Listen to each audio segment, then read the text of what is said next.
Welcome, lady. Thank you. Good to be here. Thank you for coming. We actually met remotely a few years ago when I did short doc recreations. And I remember there was an event where you did masterclass. And I actually came to you just to introduce myself. And I remember that you actually remembered me from From the recreations? from the Well, you're recreations. like a legend. You're a recreations contest legend. No, How do you not? Well, and also the recreations were amazing. So I always remember the really excellent ones, and you did a lot of submissions. So I always remembered. Oh yeah, for sure. You do them exceptionally well. thank you. Talking about recreations, have you seen the recreation by Kevin James, the sound guy? Yeah, of course. They're amazing. I worked with Kevin James on a movie many, many years ago called Grilled. I think it ended up going straight to DVD. It was actually really, really fun to make. It was Ray Romano and Kevin James had just finished this romantic comedy he did with Will Smith. And so he was kind of becoming like a little bit of a movie star outside of his TV stuff. And those two guys, Kevin and Ray, were so fun. And the director, Jason Ensler, super talented guy, has gone on to do incredible TV work and all these other things. So, of course, I've always been aware of Kevin, but I've also been aware of those brothers that he does all those things with, right? The Kinane brothers, right? Yeah. And those guys they were a judge one year. And I hope I'm pronouncing their last names right. But that is also an incredible story, right? These brothers that do everything. And they created these incredible sort of like everything from like these short films to like those sound guy things, which I thought were brilliant. The first one, of course, I saw was the one Joker. But the one that they did for A Star is Born was amazing. And the one they did for even the Will Smith The Legend. I'm Legend, Legend, yeah. I just was so impressed. They're with so those. well done. Amazing. Yeah. Even like what made the one that they did for Joker so good is they show Kevin hiding in the middle stall. Well, when we did that shot in Joker, famously it's just one shot, right? Or not one shot, but just one camera. We never rehearsed it, and Jeff Haley's handheld inside there. But of course, we always try to shoot multiple cameras. It's just kind of my thing. And so at the last minute, I'm like, I have a place I could be. And I went inside that middle stall. So when they cut to that middle stall, I'm like, that's where my camera was, which I thought was pretty great. So yeah, I remember when I watched it, it was, I think, during COVID. And I was like, I wonder what you think about it. It was so because good. they did it so well. And I started following those brothers as well as Kevin's like Instagram site. I thought everything he's been doing is so good. Yeah. So very impressed with that. Yeah. So let's talk about start of your career. How did it all started? How, like, it wasn't from the beginning that you wanted to be a cinematographer, right? So no, I went to school, went to university, not thinking I would be in this position ever. Really, I think I went with the intention of going to a university that was, what it is it's a liberal arts education, meaning you're not going there to become, a business person or this. You're going there to sort of study a lot of things. And then after 2 years, you decide what you want to do. So when I went, I thought I wanted to be a doctor like my dad. My twin brother became a doctor. Even my older brother, who's a business guy, he started wanting to be a doctor. It's very common. You want to do it like what your parents do, Do parents insist? Oh, do parents encourage you to do this? No. I think it's very common just that even if you have antagonistic relationships with your family, sometimes you end up being very similar to them. And, and at the time, I'm very close to my dad now, but I think it's strange that I even would consider being a doctor, because at that time, in my teenage years, we weren't getting on. Anyway, he, interestingly enough, my dad had a real passion for photography. So what I saw was a man who I thought was like, didn't really have passion for being a doctor. He was a pathologist.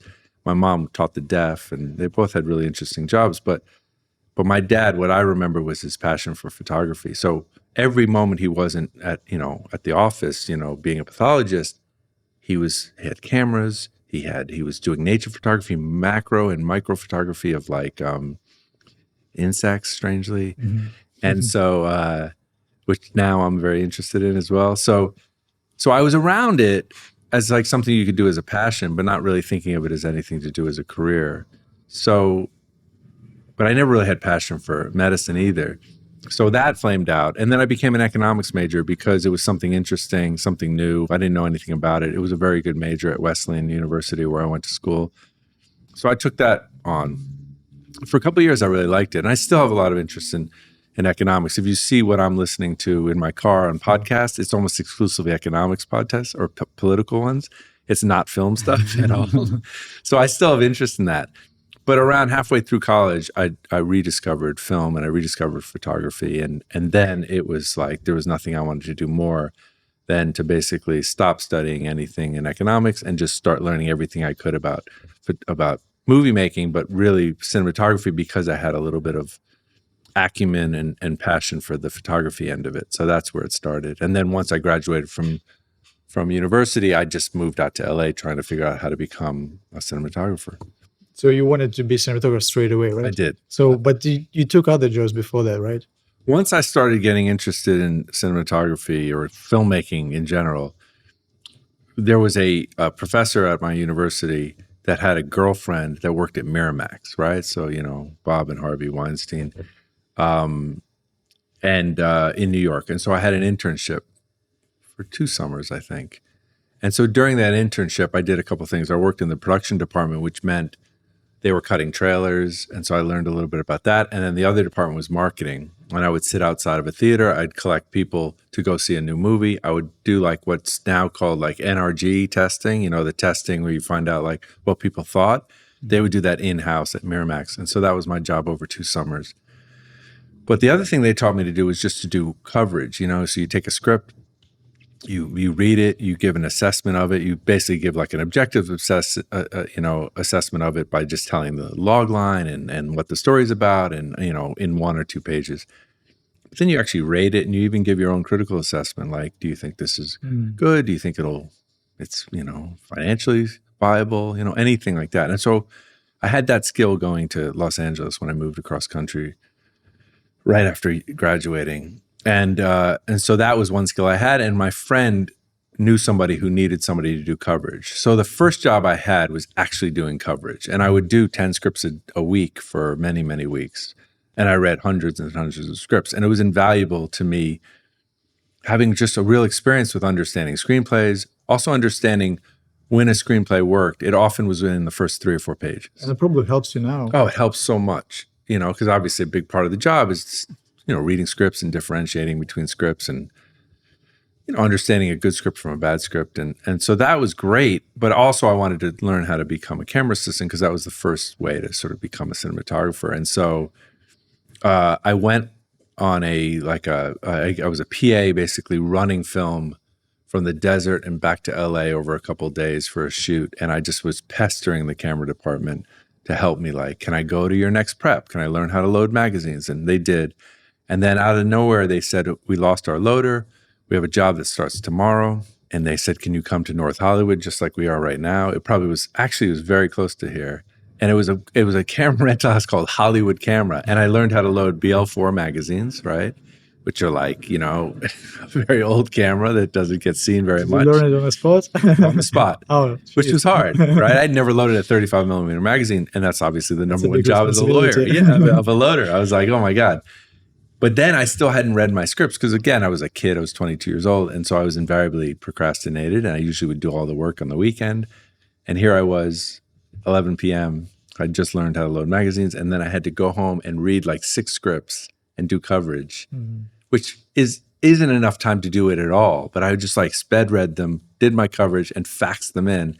And this was a bad mistake because I thought, oh, I have actually an hour. Maybe I can get like a little nap before the call time. And of course, I slept through the call time. It was the worst first day anyone could ever have, right? Like, slept through the call time. They woke me up. This was before cell phones. And they called my landline. Where are you? Thankfully, it was very close to where the shoot was. I got there, loaded all day. The B camera operator and it was this guy named Max Malkin, who was an excellent, he still is a great cinematographer and really good commercial cinematographer.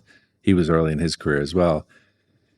He lights up a joint in the camera truck. I take a hit, and I'm like, oh, we have 15 minutes left in the day. You know, I'm out of the clear, and you know, the first AC comes running in. A friend of mine, Jeff Cutter, who's also an amazing DP, he's shot amazing stuff recently, as well as his whole career. Excellent commercial and music video director, Francis Lawrence, all these early Francis Lawrence music videos, amazing stuff. he comes running in. Where's the fucking magazine? We're down a mag. And I'm now panicked because I barely remember how to load mags, but now I'm high. And I load the magazines. I get it to him. I'm like so exhausted. I get through the day. It's not a complete disaster, but it's got some bumps. And then I'm responsible for locking the camera truck up at the end of the day. And I locked the keys in the camera truck. Oh, I mean, I'm amazed I made it to day 2. And that was the first job. But that job, from like Max Malkin to Jeff Cutter to the DP, guy named Mike Osier, those 3 people basically became my employers for the next 3 or 4 years as a camera assistant. So as bad as it started, it's just a testament to like, if you do your job and you do it fairly well, even though I didn't do it amazingly well, but work begets work. And particularly as in the camera department, you know, if you can just, it doesn't matter where you start, eventually those relationships will lead to other jobs and you'll grow with them. And eventually I became a first AC for Jeff Cutter during commercials and stuff. And then sometimes operating for him and then shooting on my own. And those people became, you know, the people that allowed me to become a cinematographer because they allowed me to become a camera assistant. And so I think personality did a lot for that because like considering that so many, some of the bumps that you mentioned, it's probably the reason why you carried on is probably the personality. That's probably something that I think attitude beats skill. Yeah. Right. This is something I've learned. I think attitude trumps just about everything. Right. Because you can be the skillest person, but if you're not you're fun to be miserable around, and you're like, you know, you're a pain in the ass or all that stuff. Right. And I really wanted to learn. And I really wanted to be there. I was excited about every single day. You weren't afraid to learn because No. like you did all this on the Yeah. because many people would just be like, oh no, I don't want to even try it. I'm afraid I'm not ready. Yeah. I just sort of took every chance I could. And that second job was a movie called Scanner Cop, which is like, there was a movie called Scanners in the 80s. Scanners was famous for the head exploding. So we did a movie called Scanner Cop that the DP was a guy named Jacques Haken, who's like a very good DP as well.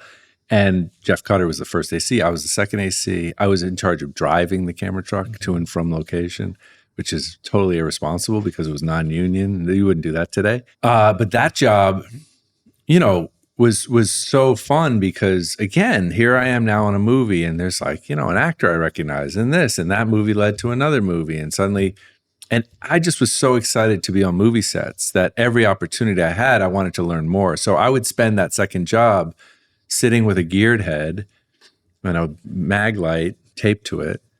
And I would practice figure eights on the wall every lunch because a friend of mine that I went to college with, Scott Wiper, he was like, well, let's go make a movie this summer. So it wasn't, I'd done a couple movies in LA as a camera assistant, but I knew coming up, we were going to go in the summer or the early fall. And we were going to go make a movie together. You know, he wrote it. I wrote it, second draft with him. We produced it. We raised money. He directed it and starred in it. I DP'd it. So we went to Ohio and made this movie. And I knew I wanted to use a geared head. So I was doing it with purpose. I was like, oh, I'm going to learn how to use a geared head. And then the movie that I do, I'm only going to have a gear head so that it would force me to actually be pretty good at it. And so I was just everything. It was truly like when you think about education and you think about what it means to be in high school or elementary school and learn math or learn history or whatever. And you're often like, why do I need to know this? When I discovered film, all I wanted to do was learn. So I'd buy books, I'd learn, I'd go out with a still camera at night and take pictures, print them, put them into slides, you know, everything I could do. Everything was like a real thirst for knowledge because there was this thing I desperately wanted to learn how to do. And I desperately, you know, I just went to like every step I could to learn on my own. And now the skills, we have YouTube, we have podcasts, we have none of that existed in the time I was, there were books and there was like, you know, trial and error. But now there's so many places in which you can learn how to be a filmmaker. And so I would have loved being 20, you know, right now and learning. No, I mean, it's very close to me what you say because I'm like info junkie because I'm always trying to find something to learn something every single day. I'm trying to find maybe some new techniques or anything I can find. It's why I love behind the scenes photos. Yeah. because you can reverse engineer like, Well, oh yeah, you know, right now on YouTube, there is a couple of channels that do behind the scenes video, yes, of and you course. watch it, and I was like, oh, what are they using? Well, now they have that Instagram where it's like, you know, the before and after, like adolescence, and it'll show like, you know, the handoffs, and you get to see it's cool.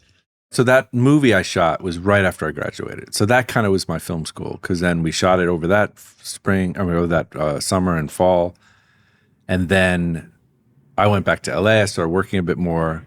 Scott edited it. I came back that next fall and helped sort of come to finish it. And then we took it to a film market called the IFFM, which is the International Feature Film Market. And previously, the year before, Clerks was discovered there and then sold and became Kevin Smith's calling card. And, you know, he had a whole career based on it. So this was a place you could go in New York, take these independent films, sell them. And we sold them. We sold the film. We sold the film to a company called Curb Entertainment. And from there, they sold it to all the markets in Europe. And, you know, I remember because suddenly it's like, oh, wow, we made this thing for $157,000 and we just sold $600,000 worth of sales on it. Now, we didn't get most of that. It went to Curb. And then I remember Germany backed out and that. But in the end, it was probably $250,000, and some of that went back to our investors. Like, as a producer, were you participating in all these things, all these decisions and the negotiations? So it was like soup to nuts film school, from like writing it, which was so fun with Scott every day. We'd drink 40 cups of coffee a day, and to like driving to Detroit and picking up an SR3. It was one of the first SR3s that just came out, the new 16 millimeter camera, Super 16, brand new. To, you know, finding all my crew and budgeting it and spending the money and all the things, all the way through selling it and bringing it to a film festival or a film market. So it was the truest film school you could ever have, because it really ran from every aspect. And I would suggest it to anybody, right? Like if you make a film from beginning to end, including selling it, it'll give you such a knowledge of the industry across the board. And it gave me much more knowledge about like where the cinematographer fits into the bigger picture, what even it means to be a producer. It made me not want to be a producer, but it did give me an understanding. So every time I can speak to any department, I understand their point of view. That was one of my questions in terms of like understanding other departments, because I think it makes you better director and cinematographer, because you know what to ask, you know what to expect, how much time is going to take, all this time. Well, and nobody works in a vacuum, right? I mean, nobody is able to do their job alone. And so even if I have frustrations with line producers or money or any of the sort of aspects of making a movie, it doesn't mean I don't fully understand what their paradigm is and what they have to go through to make their job work and all that. And I think I have to sometimes remind myself of that, but it really is a great fundamental understanding of that. You know, it really is one of the most collaborative art forms ever existed, you know, and it needs to be collaborative to get it done right. So the question comes into my mind, when someone works as AC, as first AC or second AC, everyone knows you that you as AC. How do you make a switch to being camera op on the cinematographer? Because everyone in the phone contacts you. Oh, I know. You put it as a AC or someone. They don't associate you with someone who actually films stuff. It's such a good question, because I remember very specifically that transition, right? Because, well, first of all, you try to get a job, let's say, like I remember for me, I was shooting, but I would go right back to assisting, because the shooting that I was doing wasn't making me any money. So it was like everyone that knew I was shooting also recognized that this wasn't first of all, it wasn't a competition to them. I was doing it as almost a hobby, because I was, so they still hired me as an AC. But the real fundamental sort of break had to happen at some point, where I remember Jeff Cutter, I was kind of done with ACing. Like I was getting frustrated being an AC. And I remember he took me to Kyoto, Japan for this. He's like, you want to go to Japan? And I had already sort of stopped assisting, but I'm like, yeah, sure. And I was like, I'll take on this one more job. And I was just a fucking jerk. I was over it. So even like doing the job, I was just doing it poorly. And he could tell, I could tell. And that was the last job I ever assisted. But I remember trying to make that break for like maybe a year, where every once in a while Jeff would get me like an operating thing on one of the music videos or something, and I would go shoot some stuff. I had already shot a couple movies, but I was still assisting. Like, you're trying to sort of be in both worlds, but you also have to earn a living. And generally speaking, this is one of the few jobs that when you move up and you get promoted, let's say, you're often taking a pay cut. So like, you're going to probably be making decent money as an assistant. And then when you go to shoot, you're probably getting a paycheck. And this happened when I directed assistant too. is more consistent. Well, yeah. And you're working on commercials that are paying whatever. Even back then they were paying $500 a day or $550 for 10 or something. I mean, this goes back to 1992. And I'm like going, that's a lot of money. When my rent was $1,500 a month, let's say, and 3 days of work, I could pay my rent. That was like amazing. And I would spend the rest of the month trying to like, find work to shoot, or find free jobs. But that transition where I said, I'm not going to assist anymore. I'm not going to operate. I'm only going to try to get paid as a cinematographer.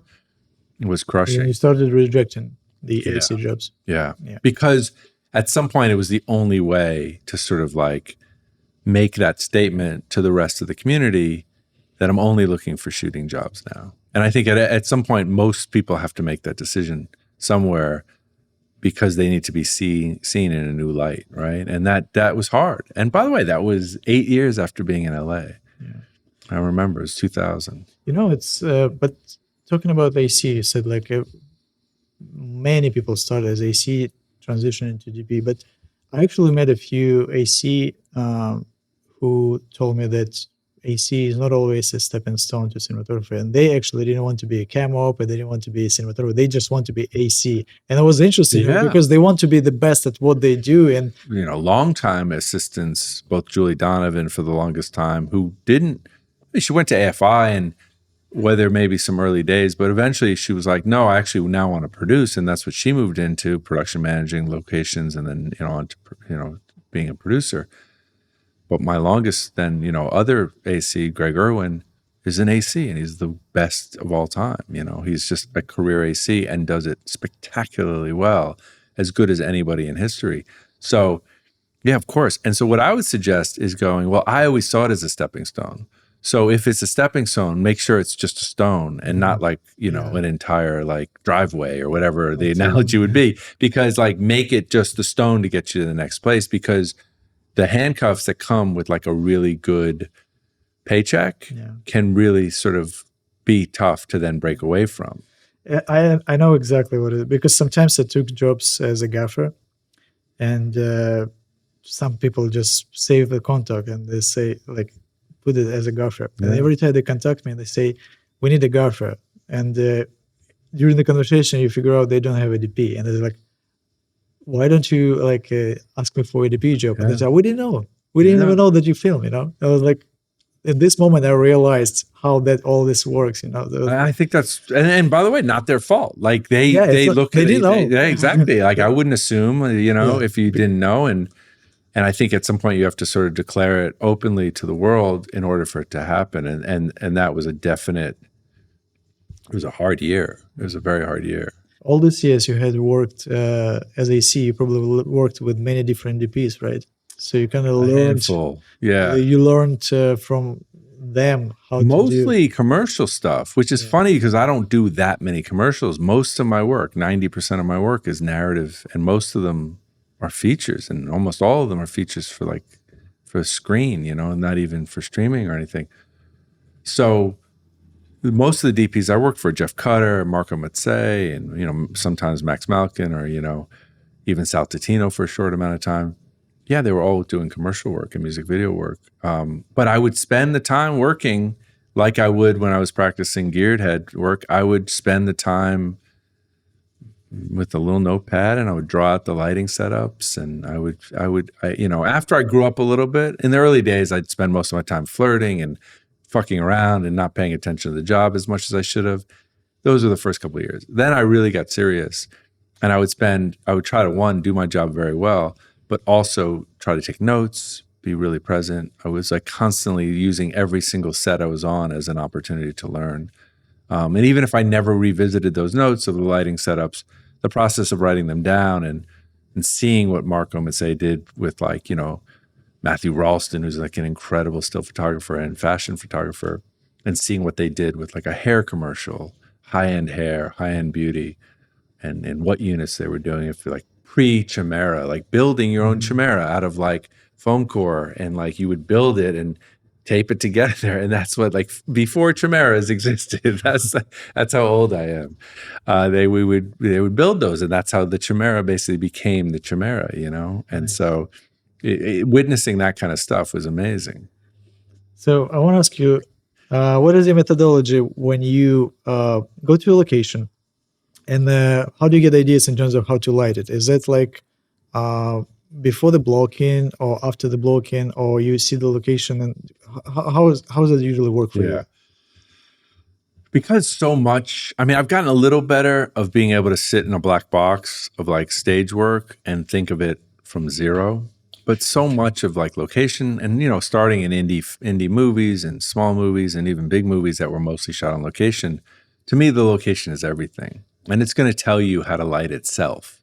You know, generally speaking, I wasn't trying to sort of transform locations into something they weren't. And so by proxy, I would try to push the director, location manager, the production designer to find locations that just in a still photo photograph nicely. Because I thought, well, if it photographs nicely in a still, then it's going to photograph nicely on film. But if it photographs terribly, it's going to be a real battle, even with all the tools of like relighting. And because what do you have to do? You have to now take this box and transform it. It's not giving you anything for free, you know, for lack of a better word. And so for me, I work probably first and foremost just from a place of realism. You know, where are the windows? Am I enhancing those windows? If I enhance them, where are they going to fall? If I need to bring some fill light in, or if I need to bring another lighting source in, am I asking production design to bring some practicals? If so, what kind of practicals? You know, you think of a bar or something like that, right? A bar is a perfect example. You go into these locations, it's a bar. And now when I look at like a bar, if I'm on, you know, a date with my wife, which she'll tell you it doesn't happen enough, and she's right, or like out, you know, I'll often look and go, oh, this probably lights itself beautifully. But sometimes you're like, oh, it looks good to your eye, but this would light poorly. It would have too much contrast. How would I fill it in to make it look good? Same thing happens to me when I'm on location or I'm scouting. I'm just looking first and foremost as to what it's giving me, what I might need to bring in. If I need to bring things in, how am I going to do it? And when I have to weigh into the director or a producer about like why this location is good or bad, those are the kinds of things. Yeah. And so I do come from a place of just what is the location giving you? What is realism? And then hopefully when it comes to blocking, you know, you can, you know, invariably every DP in the history of time has sat in the corner watching the scene, you know, often from like the wall looking towards the windows. And then you see the director standing with their back to the windows, just staring at front light. Yeah. And you're like, oh my God, why are they watching it from there, right? Yeah. It happens all the time. So then comes the negotiations and the diplomacy of like, oh, you should take a look at it from here, or, you know, it'd be nice from here because, you know, there's a little more shape, and but whatever you have to do, and that's part of the job, is to sort of, if the director isn't instinctively looking at it from a photographic standpoint, but they're looking at it just as like a human being. And sometimes they'll say, no, I want to shoot from here. And that's when another negotiation happens. And sometimes, and this has happened, they win because they're the director. And then you go, okay, this is interesting. I don't often shoot in the front light with my back to the window. It's a challenge. But it's a challenge, and now let's embrace it. And let me try to sort of figure out how do I do this, right? And that happens too, you know?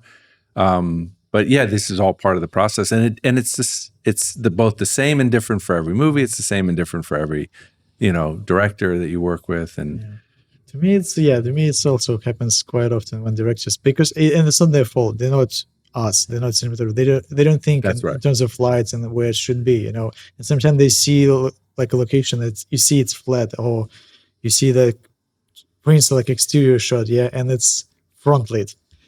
And they want to shoot this way, and you start talking about this, like you start find reason, like Right. be reasonable, because you don't want just to say no to things. You're just trying to be like, again, diplomacy is a Yeah. very important part of our job, where we just say, if we do it this way, we need less equipment, we can do it That's right. We'll go for faster. less time. Yeah, of course. Of And if, course. like, sometimes if they, even if they, for particular reasons, for instance, like if they like a specific background in this particular shot, then you maybe try to talk them to shoot a different time. So maybe That's the exactly time right. That's is exactly right. yeah. So Yeah. those are the things when you talk about it, I was like, oh, I know exactly what it is. Yeah. Yeah. And I've always said, a director doesn't need to know anything about cinematography to be a good director. I don't think Sam Mendes, and maybe I'm wrong, but let's just use him as an example, theater, amazing theater. Now he has to know about lighting and blocking, but that's really quite different. And you think about American Beauty, and like obviously Sam Mendes respects and understands like all the aspects of filmmaking. But whether he knew that in American Beauty or he learned it over time, he certainly respected it and wanted to understand it better. But Sam Mendes was a great director, regardless of whether he knew that in 1999 with American Beauty or whether he knows that, now. He certainly obviously has grown and is an incredible filmmaker and works with amazing DPs, has won DPs, cinematography awards, right? And most notably, both American Beauty and 1917, and Road to Perdition, right? So like it's a lot of awards coming from somebody who started in the theater, But nonetheless, what's interesting is once you have an opportunity to work with a director more than once, you now have a new opportunity to learn and help them understand your world a bit. You can understand their perspective. They might really understand. They might be able to see something that instinctively you don't see. Like, why are they standing here? Oh, and that's where I had to sort of like, you have to sort of stop yourself from the knee-jerk reaction of just going, oh my God, why are you standing in the front light? How are you so terrible? Whatever like is going through your mind, and like cursing yourself because you have either to have to sway them or whatever. But sometimes it's nice to see it from their perspective. And then suddenly you go, oh my God, I just shoot this in front light and I actually quite like it. And that's happened a handful of times. And I mean, I've also had a director where the entire like place we were going to shoot looked great, except for like a 30-degree wedge that saw like a really ugly house. And they said, well, we can't shoot here. Look at that ugly house. And I said, but there's 330 degrees of excellent, And by the way, that house is in north and we're, in the northern hemisphere. So the south, we probably want to shoot with our back to that house anyway. Meaning we can never see that house and nobody will know that house ever existed because we'll never photograph it. Yeah. But they just didn't know that, like, even though they're a good filmmaker and they understand things and they've been on movie sets and all this, they didn't really think about it that like, right, that doesn't have to be photographed. We see it because we're standing here, but nobody ever will see that unless we show it to them. Yeah. And so we never shot in that location. Like it was too much to go like, and of course the next location we went to, there was a wedge that we never saw because of course you have to put equipment, you have to put people, you have to put trucks. Like there's all these things that have to happen sometimes. Now, of course we can make it, but it was an interesting thing because they had their perspective and would they make the same decision next time? Maybe not, but it's these are the types of challenges of being a cinematographer for sure. When you were telling this story, I remember there was also quite often happens when you shoot something and then you need to like a person exiting this room and going somewhere else, and where this person goes, usually that room doesn't look good. Yes. And in your mind, you usually like, okay, let's just shoot different room, but as long as he comes from the same direction and goes this way, sure, it works. But for everyone, for some reason, it's hard to explain because they are there and they don't see it. But by the way, Zach Braff, who like is, he was on Scrubs, he understood it. He came from obviously being an actor, but he wrote this great script, Garden State. We would go into so many location scouts and he'd walk in and he'd go, oh, the door is over here, but I always saw it as over there. And we would walk out. This happened all the time. And I mean, it happened so much that I was like, oh, and it was like, and that was very strange to me. Now, Garden State's great. I really like Zach. He's a really good filmmaker. He's continued to be a great filmmaker. I don't know if he still does that, but that's what was part of the process, was like literally what was in his mind was just the difference of where a door, and you're like, well, but then we would build it if you had to have it exact, but it was a whole location movie. And so that's interesting because that was like how his brain and by the way, Todd Phillips, because he's got like a really personal aesthetic that is like very classy, you know, his homes and his like where he lives and how he keeps his house and so. But you know, the types of movies we make are grungy, like Hangover or Due Date, whatever. And invariably, every time we'd go to a location, I'd be like, "Oh, this is so great," because it was disgusting. And he was like, "I can't shoot here; it's disgusting." No, we would often shoot there anyway. But it wasn't that he didn't realize it was right for the movie. His bones were like, this is not going to work for me to be in this thing, right? So if the person's like aesthetic was wrong, even though it might, you know, it was like there was, but that's just because we're human beings, you know, and like, and so we all have our own sort of perspective on like how it feels to be in a space, you know? Yeah. Like when you do scouts, is there like a straight no for you, like maybe some elements that when you do scout, like, I don't know, white walls, south-facing buildings, so anything like this that we see probably there was, but the worst part is, no, I would say there's not a straight no, but this happens a lot, which is often because, you know, the first step of most movies is sometimes a production designer does an entire scout by themselves with the location person. Then they bring a director. And then maybe 10 weeks out, they bring me. So by then, they've had a chance to sell the director. They've had a chance to like, the location manager's already excited because he's got all these boxes checked. And he's like, oh, I don't have to keep looking for that. And then I come in and I am the fucking spoke in the wheel that just the bike flips upside down because I'm suddenly like, this is fucking shit. And then the diplomacy comes, but sometimes just like real, like, what the fuck are we doing here? This is a terrible location for photography. And now you are now upsetting the apple cart. And that happens a lot.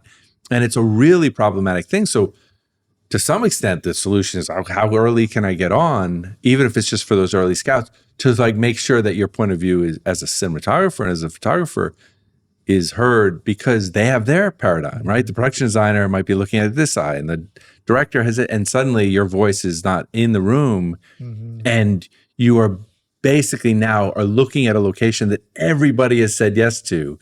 And sometimes you have to eat it.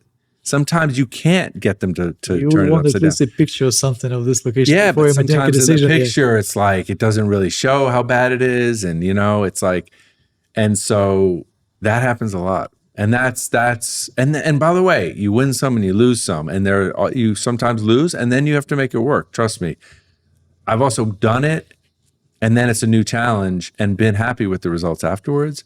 But trust me, I'm cursing and muttering under my breath a little bit as I go, and I think I'm not alone. But is there like some elements that you I would say early on, maybe something like, oh, white car, white wall, you know, these kind of things, but not so much anymore. You know, I was such a fan of Michael Mann and still am. I think of like The Insider, you know, and The Insider is like such a formative movie for me because it was so innovative and it's like composition and just like the energy of it, you know?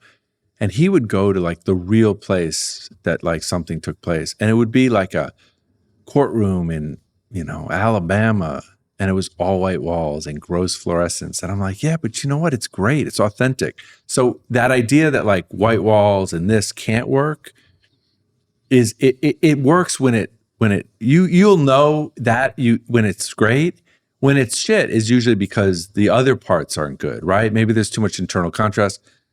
Where is the light coming from? You know, then you're like, this is terrible. And it's not because it's white walls, it's because there's nothing that else works in it. But sometimes a white room can be amazing, you know? So I try not to have those like blanket things that I just say, I can't do this. Even a tiny room, I'm like, well, then let's figure out what this is, right? It's like, and try to figure out the solution to it, you know? Everything's a challenge. Yeah.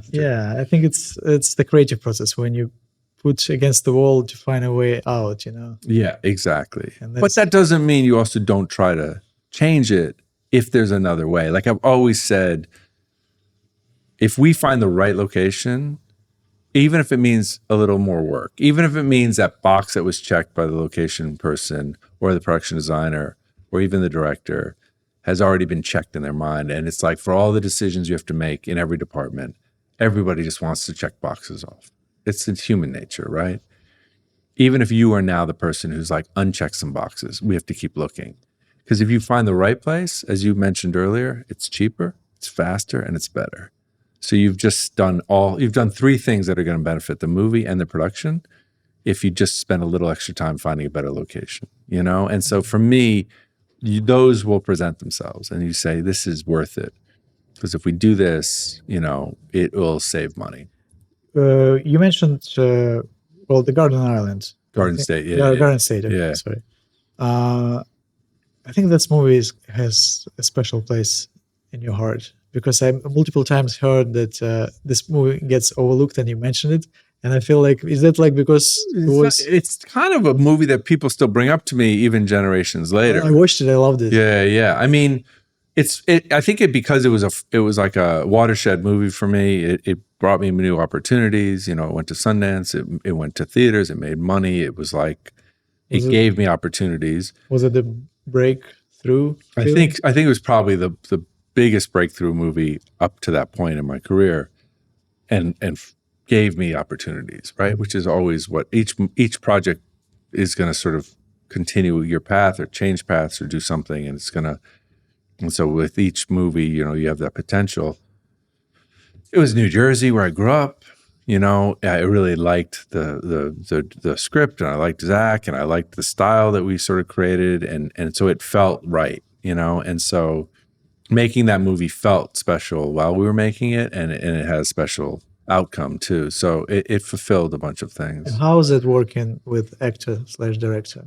Do you have It's funny because that movie I made in Ohio with my friend, he was the director and the actor. So in a way, I was like the first movie I ever made, right? That movie was called Captain Jack. That movie was a director who was also the star. So I was sort of used to it. And I felt like, I had experience with that. Do you have to fill in as a cinematographer, taking some director's parts as you do this? Yes and no, meaning like they're still going to be responsible for their still they don't see the screen with their performance. So but you know, back then, like on that movie, I feel like, did we even have playback? I don't think so. You know, I think maybe he'd look at a stand-in and then do it, but so small. I mean, I don't recall having playback. Maybe we did, but it's also, you know, crappy monitors coming out of, you know, a Panavision camera, and you know, and just like black and white tap, and so there is like, yes, he's not looking through the eyepiece during a performance. So I was always wondering, like, when that happens, I wonder if how much cinematography actually helps to make suggestions in terms of. I think you do in some way, and you also have maybe a little bit more opportunity to kind of shoulder some of the responsibility of. You know, like we went through the whole script and we did a page turn and created like a sort of a rough idea of shots that were important to Zach. And then I went and created some storyboards with an art school student. But then we basically just executed those storyboards. And so it was very much Zach's vision 100%. But the sort of mechanics of like setting up the camera and getting everything ready because he's maybe in makeup or he's talking to the actors, it's like that kind of shouldering maybe gave me a foundation to something I feel very comfortable doing, which is to say, hey, listen, your number one job as the director, you've communicated as much as you can through prep to me. Now let me shoulder all this responsibility. And all you have to worry about on the day is talking to the actors, keeping tone consistent, you know, focusing on that. I'll take care of setting the cameras up, making the day, all the rest of those things. And I like doing that. So for me, that felt like maybe I learned that in Garden State and just carried it on to future jobs. But yeah, that could have been what I learned. Nice. And tell me a little bit more about your experience as a director, because you tried yourself as a director. And actually, Father Figures, I love the film. And I was wondering why there is no more films after that. I mean, I would say there's no more films immediately after that. I still plan on making another movie as a director. It's just because it didn't do gangbusters, you know, it didn't get reviewed well and it didn't make a lot of money. Now, with that said, it's a confounding thing. I still sort of run around in my head because not that the testing, of a movie correlates 1-to-1 to its success, but the movie tested fantastic. And we had 4 or 5 tests, 400 people at a time. And people really liked the movie. And I watched it with various audiences that really enjoyed it. So to me, either both a little bit of the lack of success and the lack of critical success, I think still to this day sort of confuses me. I was very proud of the movie. I loved making it, and I loved working with those actors. And I had an opportunity to make. I had for a first time film, I'm blessed beyond any measure. Like you can't. I had every opportunity. Great actors. I mean, world class actors, Oscar winning actors. Like I had an amazing cast. I had an amazing time making the movie. And I want to do it again. I'd like the success of it to be a little bit better, but maybe I have to learn again that you don't control that success, right? I've learned that more and more recently, that like you don't control the outcome. All you control is like what you can do in the movie you make, and be proud of that. And if you've done like the work you wanted to do, and you can control that aspect of it, then that's all you can do. So this project kind of scarred you, yeah? A little bit. A little bit. It did a little. Like in so much as, again, when you think about like post-mortem, right? You go like, what am I supposed to learn from this? I have some answers, but I don't have like enough to understand. And maybe I'm not meant to understand it. I don't know. Sometimes it's just time. Yeah. Sometimes I look at some movies, the great movies from like 20 years, 30 years ago. Yeah. And you look at them and you think they wouldn't work now. They worked then well, but if you do them now, they wouldn't work. Yeah, and I watched that happen even like between them when we made it, then the politics changed a little, and I watched that change some things. It's interesting because, me and the writer who's amazing, this guy, Justin Mallon, we text a bunch, and over Thanksgiving, this last Thanksgiving, Father Figures went on Netflix. It gets sold around to different places. It was made for Warner Brothers. It went to Netflix. And for 2 weeks over Thanksgiving, it stayed not just in the top 10, but it went all the way to like 3. And there were even articles. Yeah. And the articles were funny, because they were like, how did this is a bad example. It was basically, how did this piece of shit movie suddenly become like number 3 on Netflix for 2 weeks? Because I think it was like, wait a second, how did this movie that kind of didn't have any response suddenly become, and I thought, well, that's a beautiful thing because it has an opportunity to have like a new life. And so it was great to know that could happen, and it could still happen in future, people sort of enjoying the movie. Because again, I like the movie. I'm super proud of it. If they didn't like it, they wouldn't become number 3 or something like this. Yeah, it was cool. Because I think that's another thing about timing. Sometimes it just maybe meant to be a different time, and maybe that's why it was more popular. Yeah. But I definitely want to do it again. But it's interesting because it brings up the thing you talked about before, right? Is I still love shooting, right? And I think in order to probably direct again, at some point, I have to stop shooting. Okay. And I'm not sure I'm ready to do it yet. Because if I was ready to do it, I probably would have done it already, right? But I think that thing you talked about when you're assistant, you become, and Wally Pfister did it, right? Pfister, yeah. Now, even when Wally did it, I questioned it. I think it also scarred him.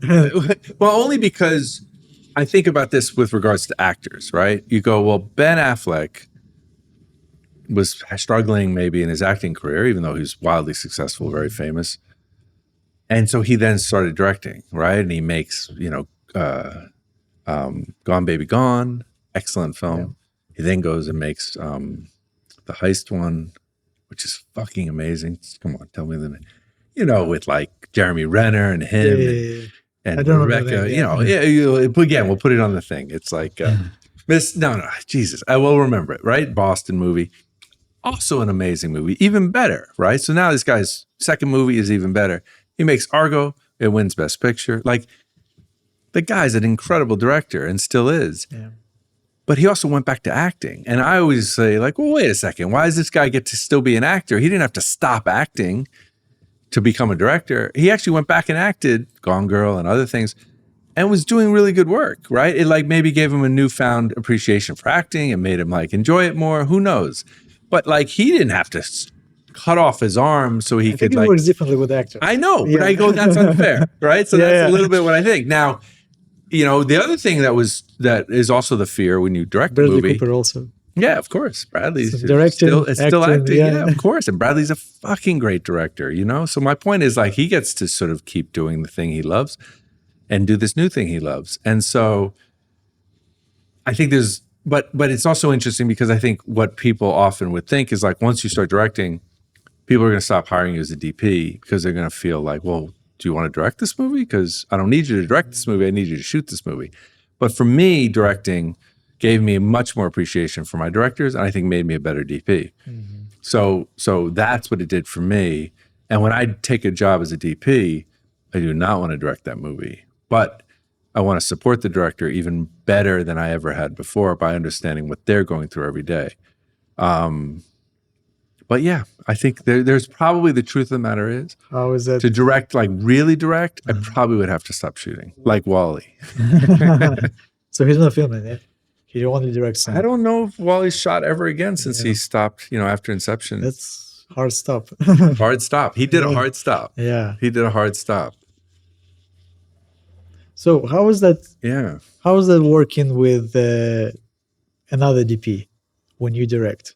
Because I struggled with that, and I was probably ungenerous to my DP. Like I think it's one of the no, biggest I things I understand learned. because it's really hard because you have your Yeah. vision because you've been doing this for so long. You have like certain maybe expectations from something the way it should be, and then you work with someone who has different ideas on that, and it's probably.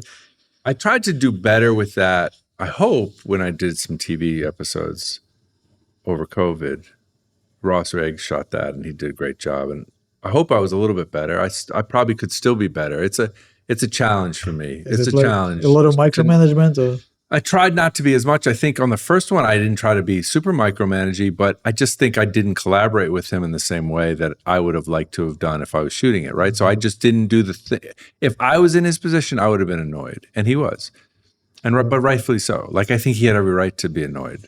yeah. And I think, I think I could have done that a lot better, for sure, 100%. I think I'm guilty of that in terms of when working with gaffers because I always have a very particular idea what units to use, where to use, what distance. Like I always like make a blueprint of like exactly. And I understand that sometimes it could be really annoying for gaffers because I just tell them what to do and they just execute in terms of anything. But I don't know, just the way I work. But at the same time, I always encourage them to give me suggestions. If they see something better, just tell me. But I'm very particular in terms of like how I want this. I mean, I feel like I'm the same way, and I've tried to get a little bit better only because I recognize that like, why not use their incredible skill? And I'm sort of out of either fear or anxiety of being really prepared, I would draw it all out. I would say exactly what unit. I would do the same thing, right? And I think lately I've tried to sort of say, well, no, these people are exceptional at what they do. And I would be stupid to not exploit their talent. And exploit might be too strong a word, but just to let them shine and do their thing because one, they're going to show me things and it's going to help me infinitely more than if I try to micromanage it. So I've tried to get a little better about that. I think the proof will be in talking to my crew, but I think I'm working on it. How is it working out? Do you usually say what you want? Soft lights? Yeah, I try to now do a little more general. General terms, I go basically here.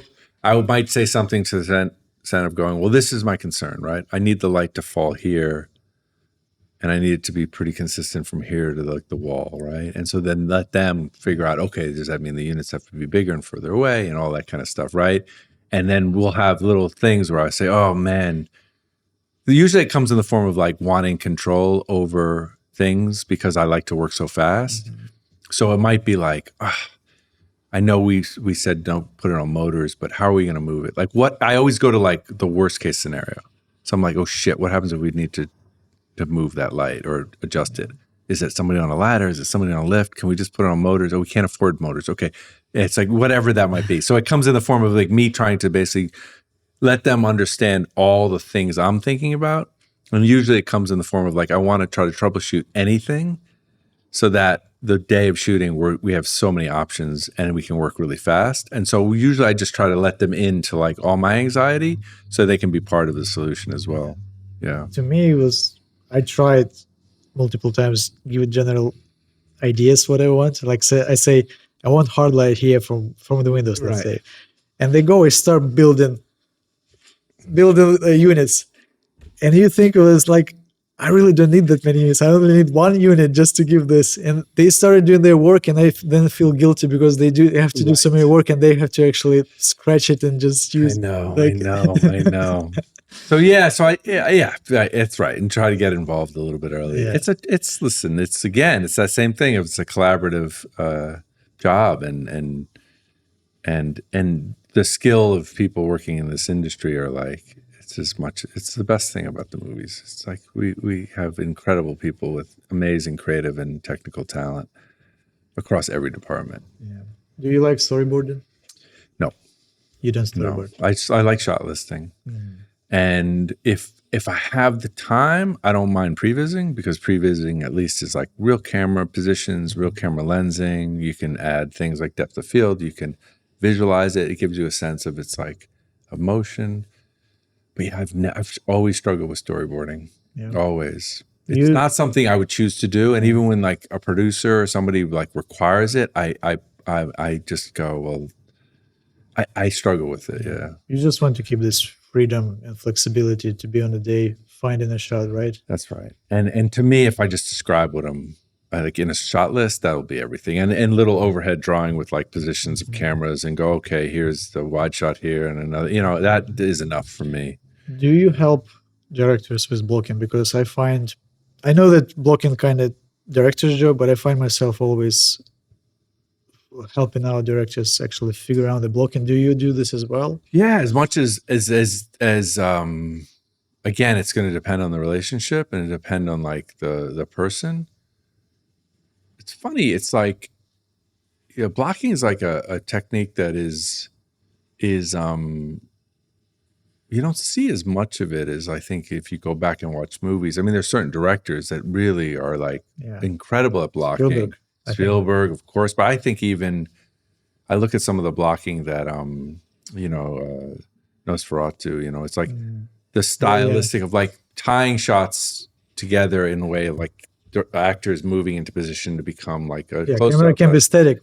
The way they move, exactly. I think that's like old-fashioned blocking, right? Yeah. And, I mean, I think when we think about blocking now, we almost think about oneers, right? Like even this, I was watching, episodes getting caught up to the studio, and you're like, those are such long shots that the blocking really matters, right? And you're blocking with camera and all these things. But of course, it's like these are intended to be really long, unbroken shots. But I think when you think about individual shots, the blocking is like an old-fashioned skill that you don't see as much anymore. I think blocking is very underrated. Yeah, 100%. It's the tool that can actually make everything much easier. I remember in particular, I had a project when we had a film and we were running behind like badly, and we had a scene when we had at least like 12 setups. Like they having a conversation, they have argument in the apartment, like a living room. Yeah, and they basically had so many different setups that it's not possible to do this for like half the day that we left, and it's like multiple pages. And I was like, I watched many movies before this project. I watched many movies Spielberg did just as an inspiration, just to have in my toolbox in case something like that happened. I was like, and I came to the director. I was like, if you give me opportunity to help you, I can figure this out. And he like, okay, do it. I was like, give me 15 minutes thinking. And I managed to make it everything in one shot. But I made them moving constantly. That's great. And they moving from like living room to kitchen, then go back. Yep. And I made it in a way that the way that when they met, they go to the kitchen where it's cold light. And when they cool down, they go to the warm light. And there was always like play like this. Yeah, that's great. And I did it in a way that actually was my favorite scene in the whole thing. But we saved so much time. Yes, it took us some time to actually rehearse it. Yeah. But I said, trust me, if we nail it, we're going to save all the setups. We don't need to do this. Well, because think about like, and this is sometimes the problem with storyboarding, right? Because storyboarding doesn't reflect blocking like that, generally speaking, right? So what happens in storyboards, it's like The Matrix, which is a perfect movie, by the way. But like each shot has one purpose and it leads to this shot. And this, so if you think about, if you have to attack each one of those shots one at a time and it only has one purpose, that's going to take a lot of time. Now, it may be an incredible way to make a movie like The Matrix, and other, but when you're running out of time, that's going to be where if you stick to that plan, you're toast. You're gonna die. Sometimes I could do the other work, Yeah. the other way. Sometimes you're just trying to do a long shot with all this blocking. It just takes too long. course, It's easier of just to course. get this insert singles and stuff. But it's like if you have no coverage, then you're committing to this thing. If you have minimal coverage, it's this. But once you sort of get into a certain amount of coverage, you now have bought coverage on the other side that has to sort of have some correspondence to it. So it's like 3 shots become 6 no matter what. Whereas, so if you go, well, wait, if we can just think about it in 2, then maybe we can do this, right? Not even 1, but just like a more simplified approach. Yeah. But listen, that's also part of the fun of the job. But I think you need the collaboration, as you mentioned. You need both the director to be on board, because it's really a director's medium. So for the director to say, yes, I need your help, let's do it. And you now have the ability to help. Because I saw he struggled with that, and I know exactly how to fix it. And I told him, like, I can help you. And he was like, he was open to it, which actually, he trusted me with that, and I helped him. That's great. That's great. And that's also what I think our job is as cinematographers. Yeah. Yeah. How deep are you involved in pre-production in terms of like wardrobe, production design and stuff like that? Because I want to give an example, because you tell me, but it can be an accident. Yeah. In the Joker, sure, when he's on the TV show, yes, he's wearing the suit. Yes. The colors of the suit is exactly opposite of what normal Joker, which is purple and green. When he comes to the camera and gets under the blue light, yes, what happens to those colors? The red and yellow becomes purple and green. Is that, it definitely couldn't be an accident. We had, sometimes not as much. Sometimes it's like they're independent, right? In the sense of when a movie works really well, it's when all those departments are really talking, and like you understand what the production design is going to do to the wall colors, and that's going to coordinate with the wardrobe, and then you can light to coordinate that. And that, I think, happened in Joker more than most films.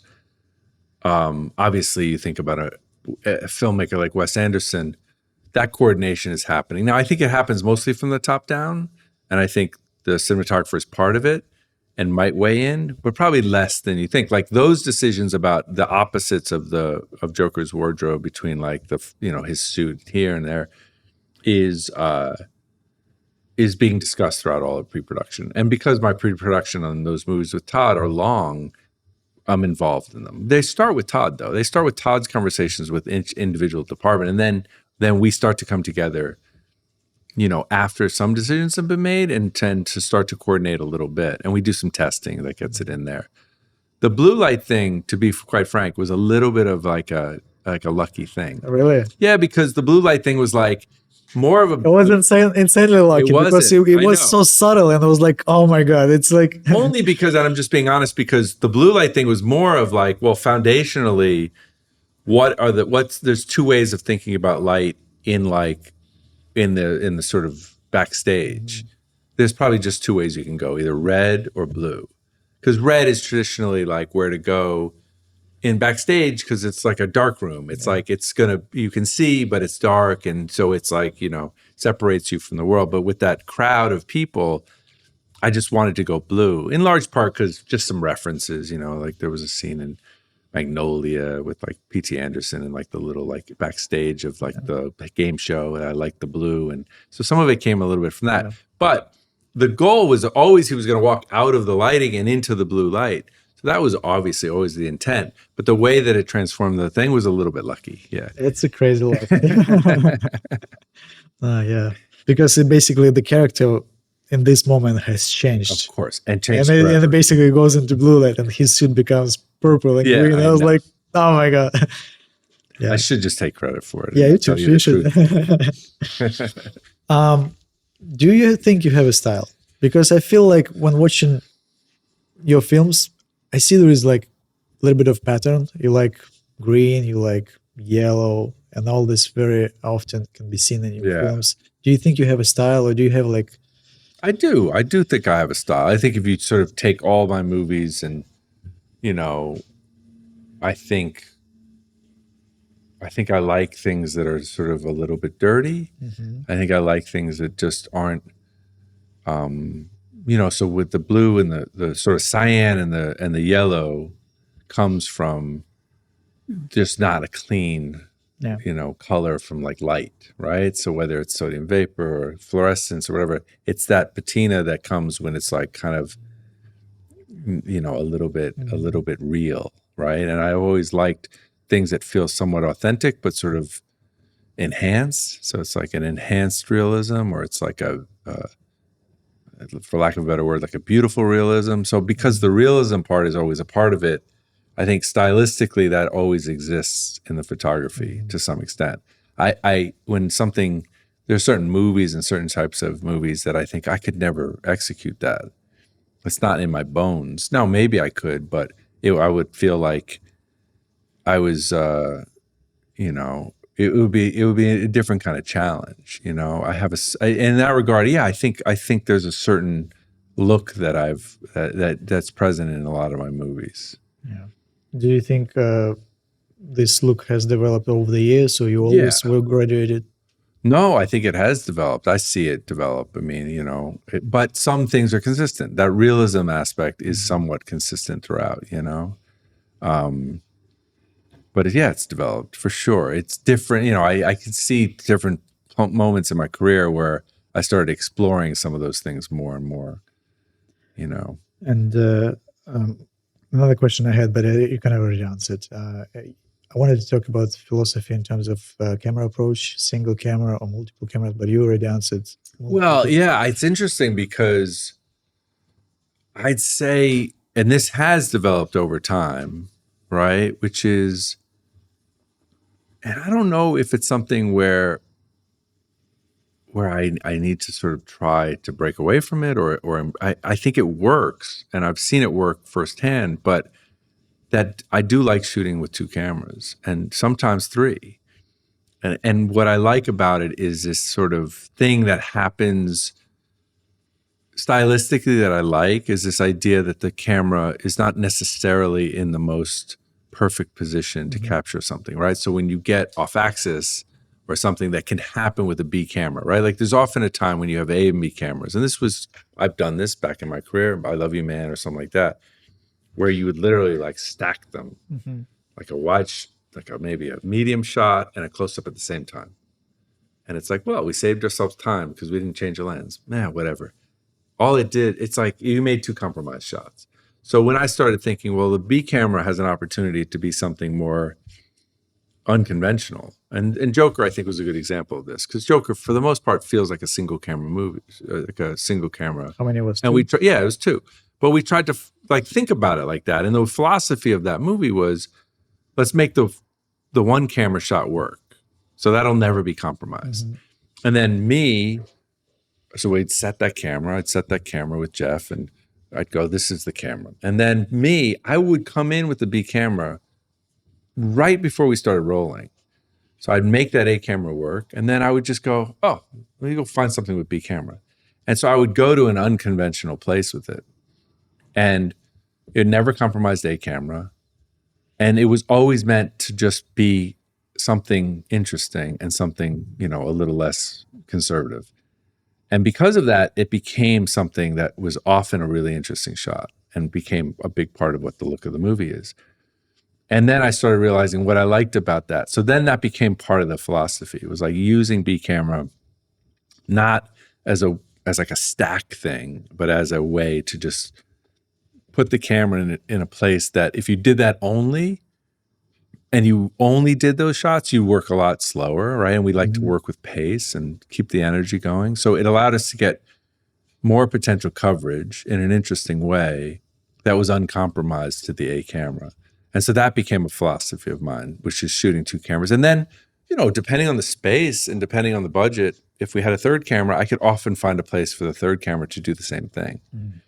And I just really sort of liked that philosophy, and I liked the opportunities that provided, and I liked, if the editors use it in the right way, it can be really, an interesting style of the movie. It's not, I know Ridley Scott shoots with multiple cameras and he does sort of, wides and tights at the same time. And I'm not against that. I cross shoot, not because the director asked me to. I cross shoot just because I want to Cross shoot, sometimes. you mean from opposite Yeah. sides? Yeah. Yeah. Which often would be looked at as like if it's a dialogue, massive compromise, and most DPs would fight against it. And I'll be the person suggesting it, a lot. And it's like, because I like the opportunity it affords for both things to happen at the same time. So, that's part of the style that I think I've brought over the last 4 or 5 movies. As much as I single camera approach myself, sometimes there are situations when you actually can do cross coverage and it's not going to hurt any of the angles, and you can do this faster. Like I love the idea of single camera. I just can't remember the last time I shot a movie single camera. Do you like to operate? Yes. Do you operate? I operate every movie. Yeah? Every movie. A Yeah, I cam don't or ever B take cam? a credit for it, but I have Yeah. A or B cam? B camera. B cam. How does It's funny. It's one of the cameras. Okay. So is it the A camera shot? Is it the B camera shot? It depends on the shot. It's sometimes it would be considered the A camera shot, and sometimes it's the B camera shot. So when working with camera operators, is that like complete trust in them? When you operate in the camera, you just see the other angle. It's just a complete trust. Yeah. But I also have, if the situation is, if it's not handheld, I've started using like a remote head, like a Talon head. If it's a bigger movie, it might be a stabilized head or something like that, or on a crane. And so often I'll operate remotely. That way I can see both cameras. And so I can, in real time, and I can give feedback.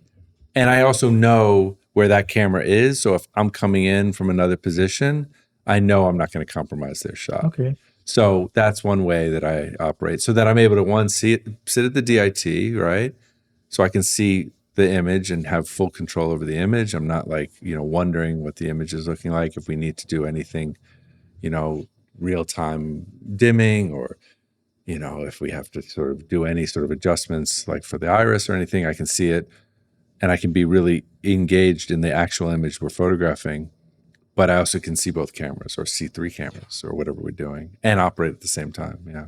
How much freedom do you give your camera operators in terms of like, do you let them? It depends on the operator. Do you let them choose a lens? Do you let them choose a frame? They for sure choose a frame. Absolutely. Yeah. Lensing, generally, I'll choose the lensing.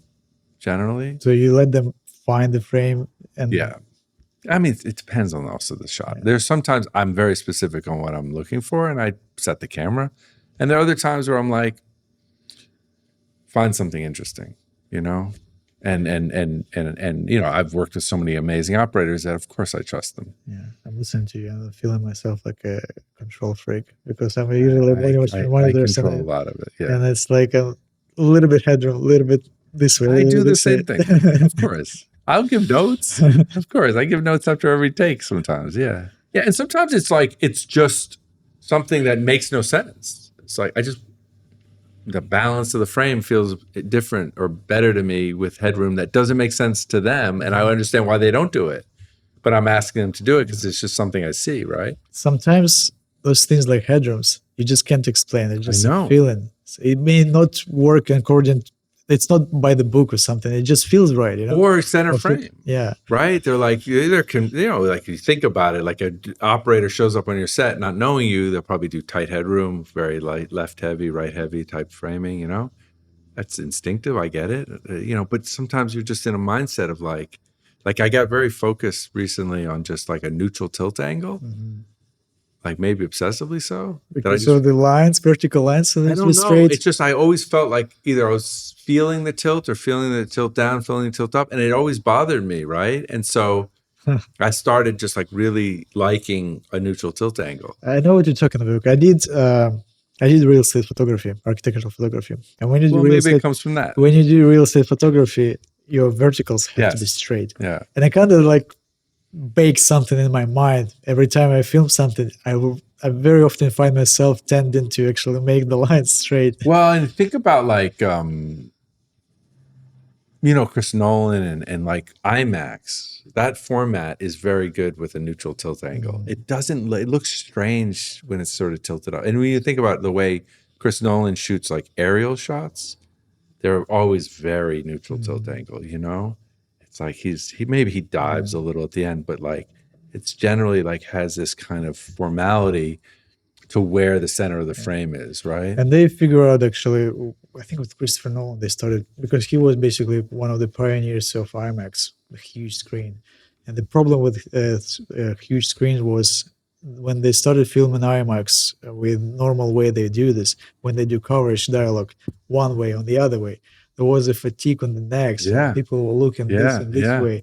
And then that's why in all his late movies, everything's centered. know. So it's for comfort. So everything is more like Yes. the environment just to show, but most of the action, so you don't have to actually search for it. Yeah, Because no. if it's a normal dialogue, yeah, it works on the TV, on a I normal know. screen. It's But something on to a bigger consider. screen, it's just always finding.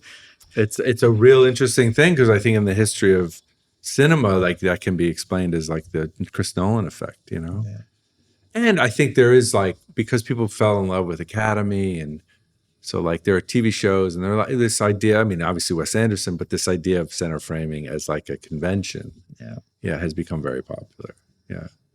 And that wasn't the case in the 90s and the 2000s, but you know, it changes. It goes like, you know, Mr. Robot, everybody's doing Headroom, and then suddenly, you know, you see it. It's just it goes in waves, you know. But interesting, he wasn't the first one who actually started of doing course. this. There are so many other examples, but he probably brought it to another level where he basically, I don't know, enhanced it or something. I think it just was like Embraced, he embraced it and made it a real stylistic thing, right? And so I think it felt like if I think it brought attention to that stylistically, right? So you could point to that if somebody was like, "What does that mean? All this extra headroom?" You could point to that. And right now, it's actually very popular.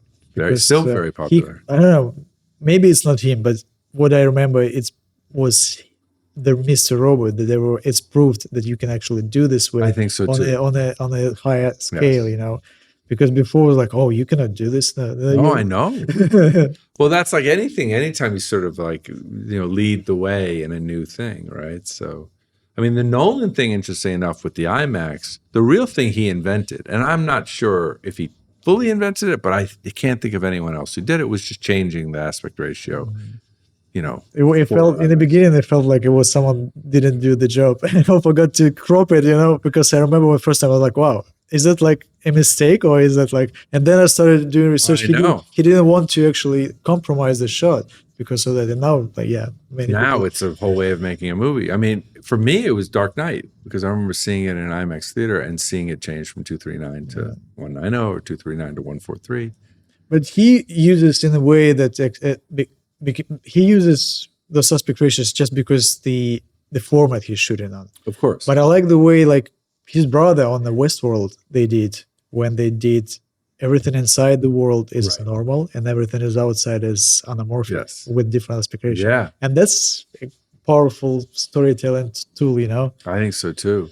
Many don't notice. No, I know. Well, the craziest thing, and this was like so weird to me because it was like the this is not like a shade or knock on like the decision, but the decision was very interesting, right? I did these reshoots, not additional photography, whatever you want to call it, on The Secret Life of Walter Mitty, right? So Ben Stiller directed it, and when I came to do the reshoots, I remember saying, well, wait, so it was anamorphic and spherical, right? Which now people do a lot, but the philosophy was,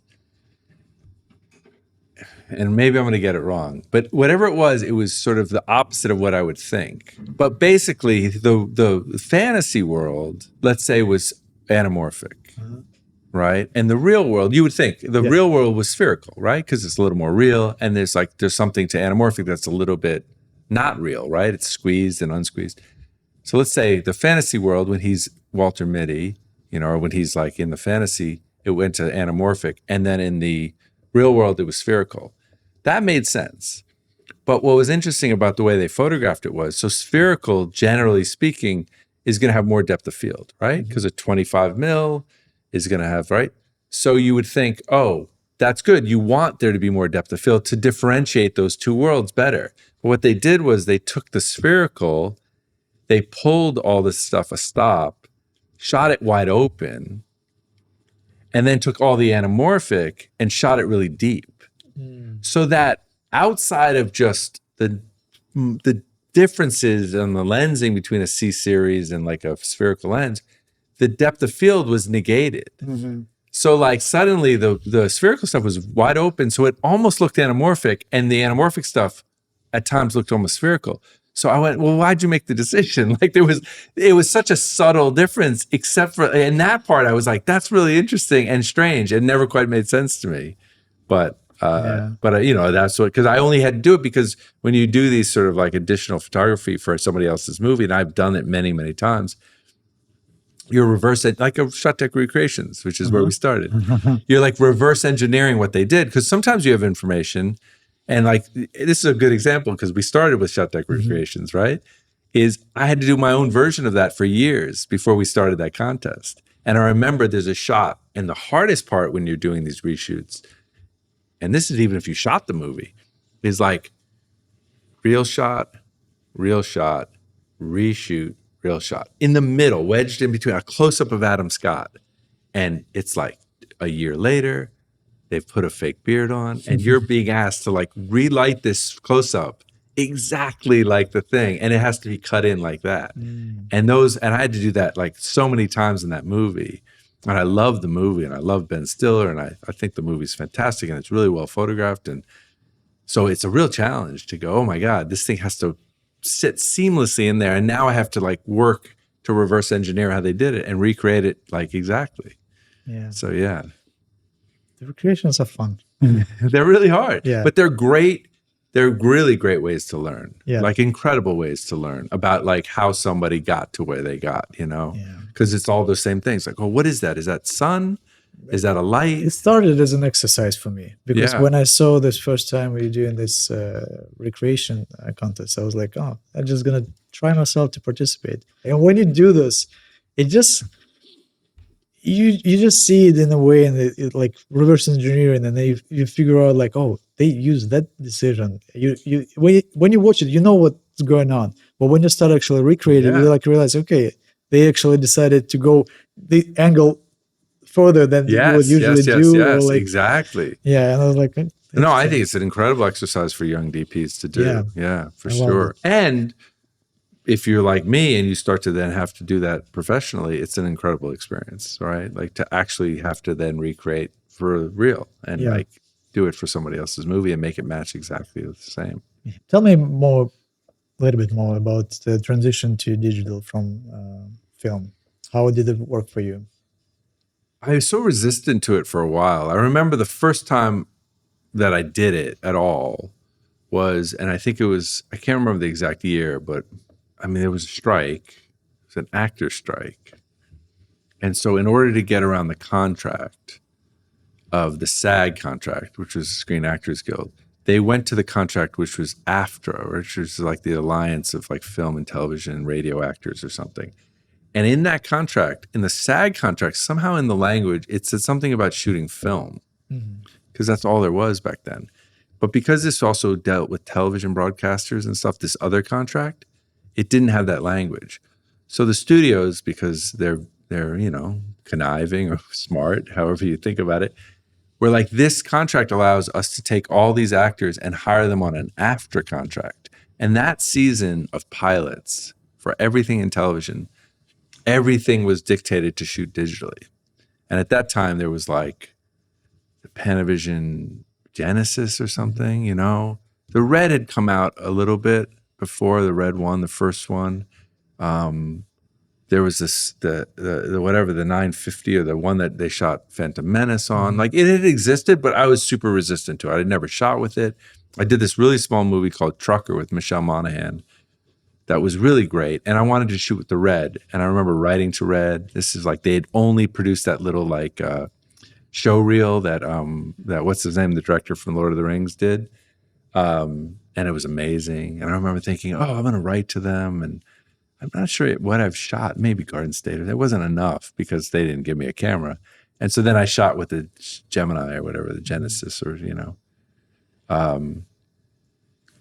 and I loved it because it was like no budget, and we shot in available light, and I actually was like, this is cool. Like, and it was the first time where I was like, there's something here with digital. It like, I could have shot 16, I could have pushed it to stop. It would have had a look, but there was something totally interesting about this. And I really was interested in that. And that was the first time I really shot digital. But I still was like, the quality felt good for like $1 million movie, but not for a 30, 40, $50 million movie. But then I had to shoot a pilot with this other camera, and I started going, well, okay, this is coming. And it wasn't until Hangover 2 that, and I didn't even know about the Alexa. I don't know. I just missed an article. Who knows? And there was somebody I was interviewing to be an operator on Hangover 2 in Bangkok. And I remember this was like in August, I was scouting Bangkok, and the operator said, "Are you thinking about using an area Alexa?" And I think I lied, saying like, "Well, maybe." And right after the interview, I was like, "What the fuck is an area Alexa?" And I looked it up. And then when I went home to LA, I was like, "What the hell is an area Alexa?" And it had just come out. And I think, maybe Deakins had it on that movie About Time or whatever. And then, but nobody really was shooting with it yet. But it was like a prototype of sort. But obviously this operator knew about it. And then I started inquiring, and I immediately, like within 2 weeks, got a body and tested it on the Warner Brothers lot at night. And I thought, oh, this is cool. And then then I just went into like, I want to bring this to Bangkok, and I want to shoot a sequence with the Alexa. And it was a sequence where they're chasing, and we developed this whole like rig inside the car. And I thought this will be perfect because it's available light. And by the way, it was shooting S by S cards, 1080, Yeah. like 800, but 800 was probably not really 800. It was probably 500, But it was like awesome. There was like, and we shot a couple sequences there. The 2K is very strong. Yeah, and it's in the movie. It's a $80 million movie, and it's like it had that area Alexa in it, and it was like okay. And then Hangover 2, Hangover 3, it was like okay, we have. Oh, the next movie I did was The Dictator, and by then they had developed Area Raw. And I thought, well, this is a good opportunity. It's a comedy, the nature of this movie. And then I was obsessed because I thought, well, it's going to look like shit in the desert. We were shooting like, when I scouted, it was going to be Morocco. And I'm like, okay. So I went out to the desert and I tested it to see if it'll hold up. Because like, at that time, it was like, you can't shoot it in snow. You can't shoot it in bright light. It was all the things that, and I'm like, this will never be a format until they stop using qualifiers, until they stop saying you can't do this, you can't do this, you can't do this. Like I was like, then I'm not going to shoot it. But I wanted to try it on The Dictator, and it was a successful experience. And then on Hangover 3, we had this whole sequence where people were jumping out of, like Chow was in like a parachute, and we had to go through Vegas. And I'm like, I just focus alone and all the cameras. I'm like, I should be shooting this digital. So we chose that to be like half and half. And that started the transition where I was like, okay, there's so many benefits to shooting digital. This is now not just like this is like actually expanding the horizon of like what you can do. And that's when I started embracing it. Yeah. I love it. I'm a fan. I still think film has an incredible place. You see it. It's made a real resurgence. You see it on commercials. It's great. The color rendition's amazing. When you shoot in digital, you're trying to emulate film look? Yeah, I do, because I still like the contrast and the color rendition, because inherently digital, and this is one of the problematic things, particularly early days, the skin tones were really bad. They always look gray. They just didn't have like a texture to them. And that was my resistance for even after shooting 10 movies digitally. I still was like, there's something bad here, and it's gotten so much better. To now, I don't feel that the same way. Some of it was also just figuring out from the color timing standpoint how to break it and build it back in, because early days you couldn't figure out how to mess with it, and you had to put so much saturation in just to make it look like real, because it inherently is very desaturated and very low contrast, right? Think of like what a log image looks like. If back then you put 709 on it, it still looked like Her, like Her looks like a log movie. Her is one of my favorite looking movies. It's amazing, but that's a really unique film that can only be a digital look. But now I've seen films like Nickel Boys, right? I love Nickel Boys. I was convinced that was shot on film. And then I realized halfway through watching it, like, wait. This point of view style, like, how are they doing this? Like, the camera would have to be so small, the film camera. You know, are they doing a 16? But the look of that film was as film look as I've ever seen. The colors were so rich. It looked like it was shot on Kodak. And when I talked to Jomo about it, and he's like, oh no, I shot it on the Sony. And I thought, oh yeah, that all makes sense now. What do you think about the immersive content for like Apple Vision? Have you tried it? No. Oh, you gotta try it. I know. It's so funny because I know people that 10 years ago when and maybe now more than 10 years ago, right? Like when back then it was Facebook or whatever bought, Oculus, and everyone was like, VR, VR, VR, VR, VR, VR. And I'm like, well, the fact that I don't own an Oculus still now 12 years later is like, how is this incredible thing not as universal as they've touted it to be? It's the biggest, that in 3D, they feel very similar in that it was going to change everything, and it still hasn't changed everything. After this podcast, I'll give you a demo. I have actually Apple Vision with me. I'll show you. But and the truth of the matter is, I need to dive in and embrace it more, because I have ideas that I think would be incredible for some sort of VR. I just haven't dug in enough, right? But also, I'm surprised that it hasn't taken over the way that they promised it would. Honestly, to me, there was VR before Apple Vision and then VR after, because the way they did it, it's like they do with everything. The technologies existed before them, but they embrace it to a point where it's actually amazing. Same thing they did with VR. The content, I think it's like, it's not going to replace normal format, but it gives you a new format that can be. Listen, I will spend the next couple of months embracing it, because I want to believe, and I do have ideas that I think would be great in that space. So it's just, it's about understanding the space a little bit more, for sure. Okay, let's talk a little bit about fun. I'm really wondering how was it like to film The Dictator? I mean, that's probably it's funny hilarious. Because I mean, it was really hilarious, because Sasha is one of the most unique, actors and human beings I've ever worked with. At times frustrating, but that's any amazing artist. For me, he and that movie, I think, even if it maybe missed some of its mark, when it hit this thing that I've always been interested in, whether it's like Dr. Strangelove or Being There, which is, it's like a comedy that is also making a real statement about, modern times and the world we live in. And that, to me, was the most interesting thing about the movie. And there's a speech at the end that he makes, in front of like the UN or whatever, not the UN, but like in this ballroom. And, Adam McKay actually helped write that speech. And it's a great speech about like, what if America had dictators? And he's like going through all the things that dictators do. And when I think about, let's say, our current place in history and where we are, and it feels very, prescient, and it feels like this movie that was made over 12 years ago, they should at the time of like the end of George W. Bush and, the transition into Obama, and it feels like that movie has resonance now that it continues to have, and it has even more. And I thought that was one of the most interesting and most, one of the reasons I wanted to make that movie.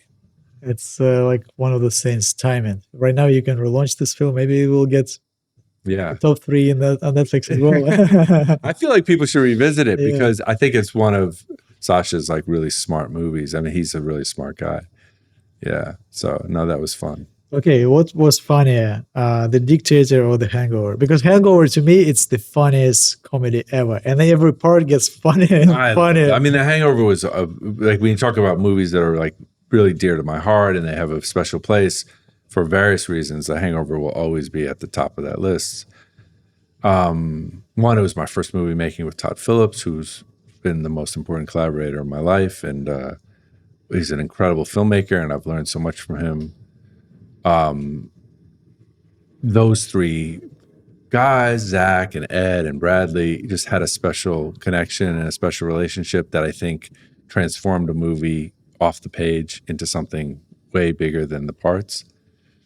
It was Vegas. I love Vegas. I love gambling. It had so many great things about it. And it was funny. And I think it was a comedy that I was able to also explore cinematography in a comedy in ways that I hadn't done before that either. You know, like try to make a comedy feel like a movie that had grit and reality, but still was funny. And so, yeah, it's a special movie. The whole franchise was, even all the way to the third one. It was great. The trilogy is one of my favorite comedies ever because I remember it was like laughing my ass off. Yeah, we like Every time. everything about it. I mean, listen, we have so much fun making those movies, and Due Date I had a lot of fun making, and War Dogs. It's like there's so many of those movies I made with Todd and other comedies that are like so special to me. You mentioned once on some interviews. Is it true that Due Date you had to fight to be in the DP because Robert Downey Jr. The story of the Due Date was just that I think Downey, who I love and was giving me a hard time to Todd and saying to Todd, like, you got to get rid of this guy. Did he say like openly or how was it? Well, here's the thing. He wouldn't say it to me, but the problem was he'd say it to Todd, then Todd would tell me. So I'm like, Todd, you don't have to tell me these things. I could live without that knowledge.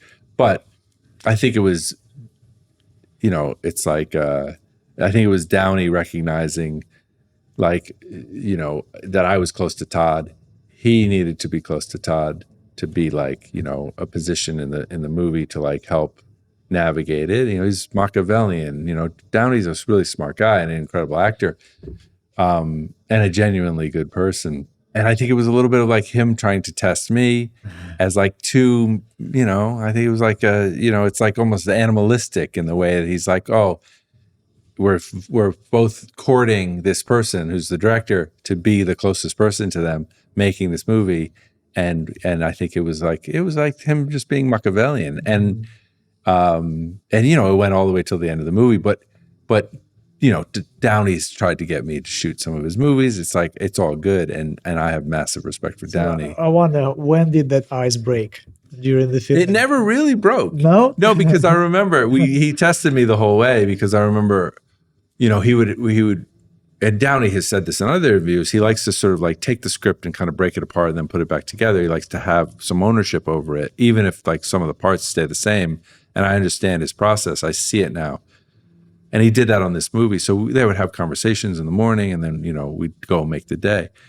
And those conversations would sometimes go on for hours, but we'd always make our day, and we ended up finishing the movie 2 days early. That wasn't the issue. But because we were 2 days early, on the last day of shooting, it's a scene where they basically, he has the baby, with his wife, and him and Zach are talking outside in this like little area with all the babies. And it's a huge atrium with just windows everywhere. And I remember saying to Todd, like, we can't have 3 hours of conversation. We have to come in and just start shooting, because when we lose the light, this location is useless to us. It's all windows. We need the daylight. And he goes, no, don't worry about it. I talked to Downey. We're going to come in. We're going to shoot the movie. And, we already had the conversation. We're not going to have it in the morning.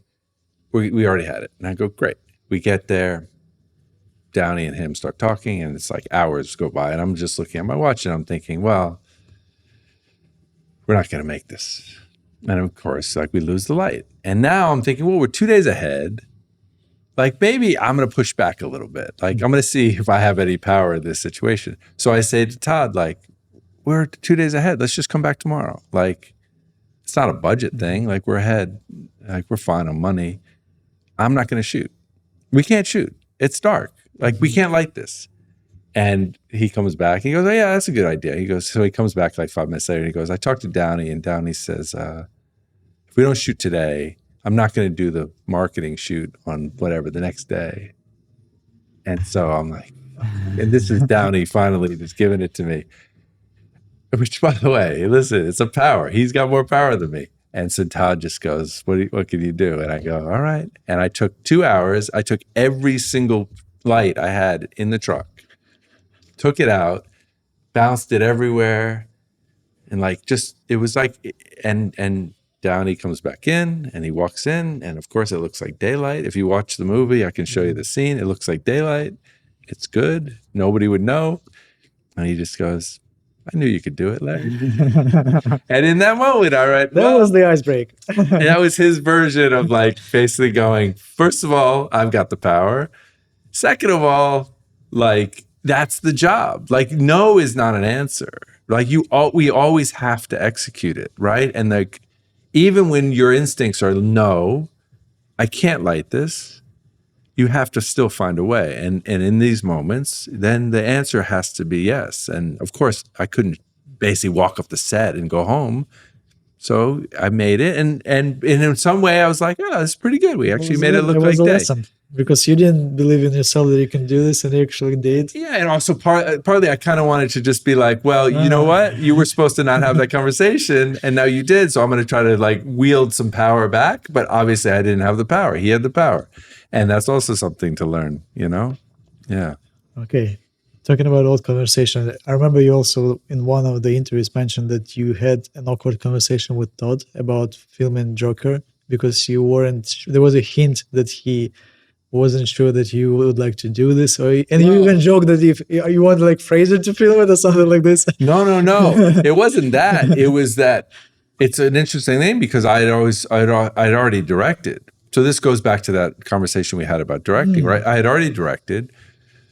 Todd was very helpful and sort of like, in that process and all the rest of it. He obviously, he came to the premiere, he helped me with the cut and all this other things. He knew I directed, but he called me, say, I got this, I finally finished the script for this Joker.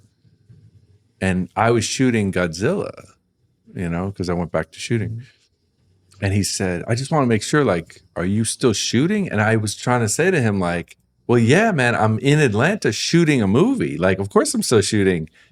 And he's like, because I just want to make sure, like, are you still interested in shooting? And I'm like, and I was like, are you hoping I'll say no? Because then you can move on. Like, are you asking me to shoot it out of like respect for our relationship, but that you're hoping maybe I say no? And I was sort of, maybe it was my own insecurity or whatever it was like, well, yeah, I'm still shooting. I'm shooting right now. So of course I'm still shooting. What are you trying to get me to say? And it was like, in my mind, it wasn't explicit as we're talking about it now, but it was like, it felt like a conversation where I didn't know if there was an underlying thing, which was like, I'm going to give it to Larry. If he's still, if he says yes, then he's shooting the movie out of respect. But if he says no, I'm going to move on. And so I was like, it's a little bit of like sliding doors. Like, what if I said no, then somebody else shoots the movie? Who knows?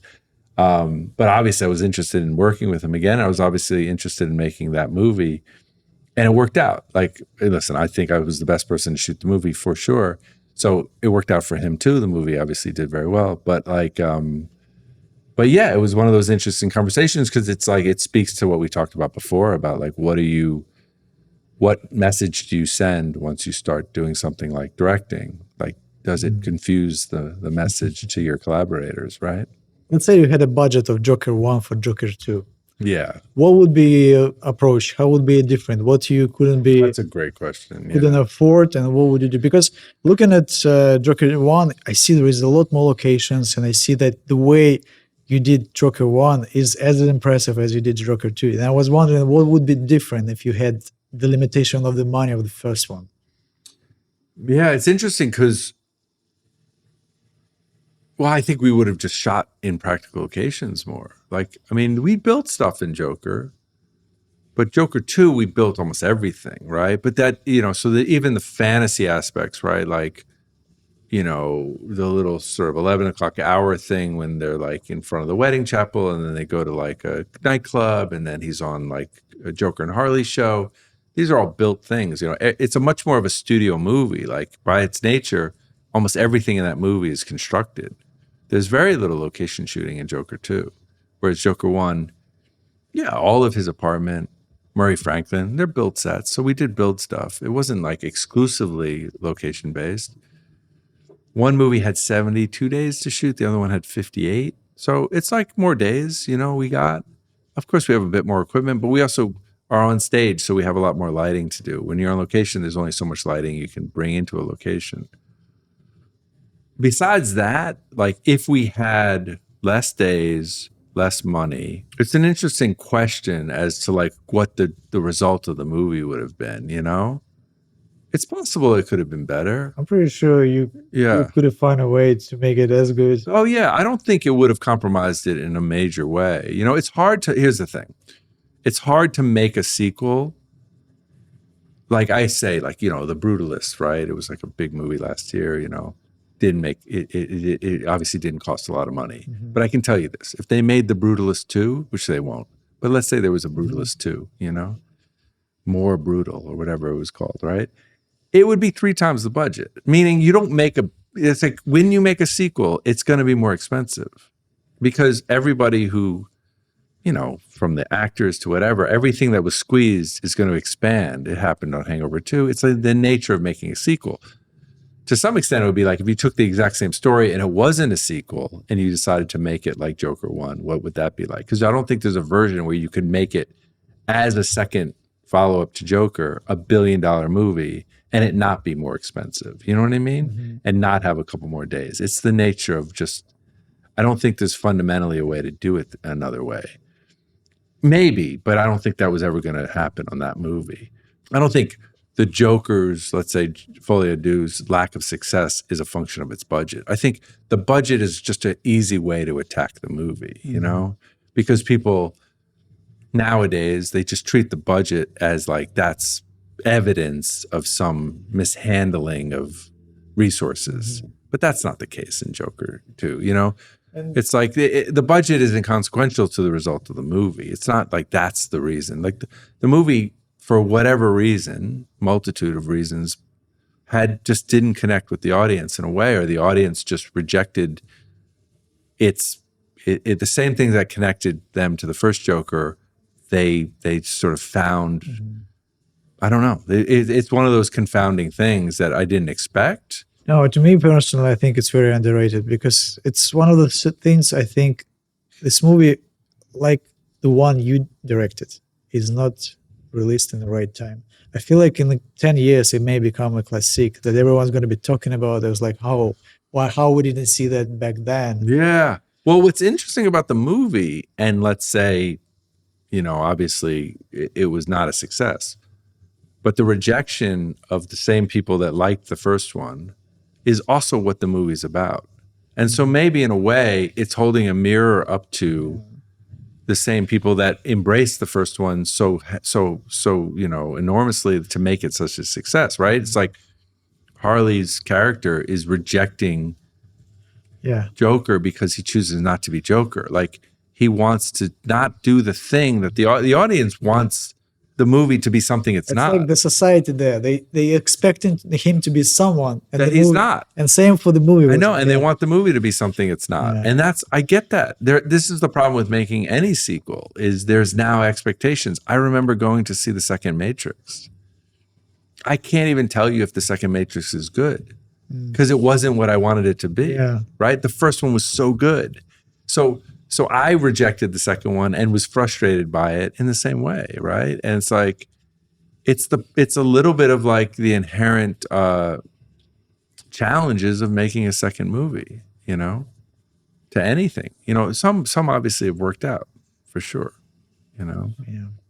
This question is very important to me because I really wonder, how do you manage your personal life with work, family versus filming? Because we all know filming can be taxing, and the way for the loan. How do you manage all this? Yeah, I mean, the balance of family and work has never been easy. You know, I mean, all I'd say is I've tried to do better, but it still has been a challenge. It continues to be to this day. I mean, it means like, you know, I think it's the hardest thing about being in this industry because there's decisions you make, and maybe the answer is I have to make different decisions, but those are the challenging things, right? So you go, okay, if I want to be home with my family, then I have to limit what my decisions are. And by the way, as I say this to you right now, there's a large part of the audience, and rightfully so, would say, well, that's a fucking easy decision. You know, don't choose the movie you want to do, choose the project that fits into your family. And by the way, I've worked with you crew members that have made those decisions, and I respect that decision wildly. I don't know if my defense of it is because as a cinematographer, I feel like the work begets new other work. So like, you're only as good as the last thing you did, or, you need a certain level of success to drive those opportunities that follow that. Right. And so, yes, the success of Garden State can lead to Hangover. Hangover's success can lead to Joker. Joker's success can lead to whatever those next opportunities are. But like, if the decision is I get to stay home and be with my family, but do something that I'm not that interested in, it's a hard decision for me to do. So I've tried to balance the best movie or the best project that also fits into my family. But it's a real challenge, a genuine one. And I'm not sure, I still need to figure that out better. And I say that as honestly as I can because I'm in it right now. Every time I finish a movie and I figure out what the next thing I'm going to do, that comes into the decision-making process. I'm always in the middle of this because I really want to be with my family, but there is a huge desire to grow in my career, to film all this, to do this project, because those are actually fulfilling me, Of course. those that makes me, not to say that family doesn't make you happy. Of course they do, but it's a different type of happiness. And you always trying to be there, but at the same time to grow as in your career. And it's like, and I wonder, like, do you travel with your family to filming locations? Well, yes, but when they get to be older and they get to be school age, they can't travel as much. So, but listen, my daughter, Matilda, was born when I was making Godzilla. Well, what I didn't realize, and this is just, is she was colicky and she was this, but, my wife, Emma, was a first-time mother, and I'm at work really busy and really engaged in the work and having my own whatever stresses, and she's by herself with a young infant dealing with that, right? Now that's criminal in one level, right? But because like I should be taking 3 months off and not working at all, right? And it's like, and then my son, I took a movie specifically so I could stay at home, but like my older son, who's now at university, it's like he lived his whole life with like me out of town and all these other things. And this is like undeniable. And so, what I'm trying to do right now is make decisions about like, what movie to do next, where even to live potentially to like improve that work-life balance and to improve and change that situation. But as we sit here, conversations, 2 days ago and conversations all the time are about this exact issue. And it's a complex one because I can make decisions that are purely for family that will be unsatisfactory from a work standpoint. Or at least that's how I define it, unsatisfactory. Like whether it's the type of movie or just like something I'm not interested in or something. It's a challenging question. I don't have a good answer because as I've talked to you about it, I'm vacillating between this thing that I desperately should and want to do, which is to be 100% all about the family. But I know that there's a pull to also be satisfied and all those sort of things that come from what we do creatively, It's hard. Yeah. Okay, let's play a game. I'm gonna ask you questions. It's this or that, and you're just gonna choose. Film or digital? Digital. Daylight or night? Night. Static or dynamic shots? Dynamic shots. On stage or on location? On location. Scripted or improvised? Scripted. Storyboarded or figured out there? Yeah, figure it out. Yeah. Wide angles or close-ups? Well, wide angle or long lens? Yeah. Long lens. Natural light or artificial? Natural light. Color or black and white? Color. Epic scenes or intimate moments? Intimate moments. Long takes or quick cuts? Long takes. Tungsten, HMI, or LED? Tungsten, even though I use LED more. Experimental or classic techniques? Experimental. Fixing on set or fixing on post? I mean, fix it on set, but I think that's like 50-50 because some of it, yeah, you want to use those techniques. I think 90% has to be on set. So it's fix it on set because I never change anything fundamentally in post. You just help it out a little bit. Small crew or big crew? Small crew. Light meter or spectrometer? Well, I'd still say light meter. Yeah. What's the difference between good DP and great DP?